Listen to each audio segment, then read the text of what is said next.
Sir, എൻ്റെ മകൻ അങ്ങോട്ട് എക്സ്പെക്റ്റേഷൻ അനുസരിച്ച് അങ്ങോട്ടാവുന്നില്ല, അതിനൊരു കൗൺസിലിംഗ് കൊടുക്കാൻ പറ്റുമോ? ഞാൻ ചോദിച്ചു, ഈ മോനെ ഏത് ക്ലാസ്സിലാണ് പഠിക്കുന്നത്? 4ാം ക്ലാസ്സിലാണ് പഠിക്കുന്നത്. അപ്പോൾ 4ാം ക്ലാസ്സിൽ പഠിക്കുന്ന കുട്ടിയെക്കുറിച്ച് ഈ പേരൻറ്റിന് എന്തൊക്കെയോ ഒരു എക്സ്പെക്റ്റേഷൻ ഉണ്ട്. ആ എക്സ്പെക്റ്റേഷൻ മീറ്റ് ചെയ്യാത്തതിന് ഒരു കൗൺസിലിംഗ് കൊടുക്കാൻ പറ്റുമോ? ഞാൻ ചോദിച്ചാൽ ആർക്കാണ് കൗൺസിലിംഗ് ഉണ്ട്? മോനാണ് കൗൺസിലിംഗ് വേണ്ടത്. അപ്പോൾ ഇവിടെയാണ് നമുക്ക് ഈ കൗൺസിലിങ്ങിനെ പറ്റിയൊക്കെയുള്ള തെറ്റായ ഒരുപാട് ധാരണകളുണ്ട്. നമ്മൾ കുറച്ച് കാശ് കൊടുത്തിട്ട് ഒരു കൊട്ടേഷനും ഒരാളെ വാങ്ങിക്കുന്ന പോലെയാണ് നമ്മൾ കൗൺസിലിങ്ങിനെയൊക്കെ വിചാരിക്കും. 4ാം ക്ലാസ്സിൽ പഠിക്കുന്ന കുട്ടിക്ക് യാതൊരു കൗൺസിലിങ്ങിൻ്റെ ആവശ്യമില്ല.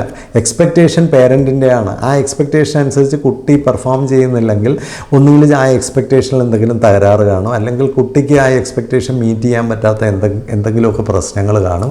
അതെല്ലാം പേരൻറ്റിൻ്റെ പ്രോബ്ലമാണ്. ഇങ്ങനെയൊക്കെയുള്ള അവസ്ഥകളിൽ പല പേരൻസിനും ആ എക്സ്പെക്റ്റേഷൻ അനുസരിച്ച് കുട്ടി വളരുന്നില്ല, അല്ലെങ്കിൽ കുട്ടിക്ക് എന്തൊക്കെയോ പ്രോബ്ലം ഉണ്ടെന്നൊക്കെ പേരൻറ്റിന് തോന്നുകയാണ്. ഞാൻ വളരെ സ്നേഹത്തോടെ പറയുകയാണ്, ഒരു 10 വയസ്സ് 12 വയസ്സിന് താഴെയുള്ള കുട്ടികളുമായിട്ട് നിങ്ങൾ എങ്ങും നേരിട്ട് അങ്ങോട്ട് പോകേണ്ട കാര്യമില്ല. കുട്ടിക്ക് എന്തോ കുഴപ്പമുണ്ടെന്ന് ആ കുട്ടിയെ മനസ്സിലാക്കിക്കേണ്ട കാര്യമില്ല.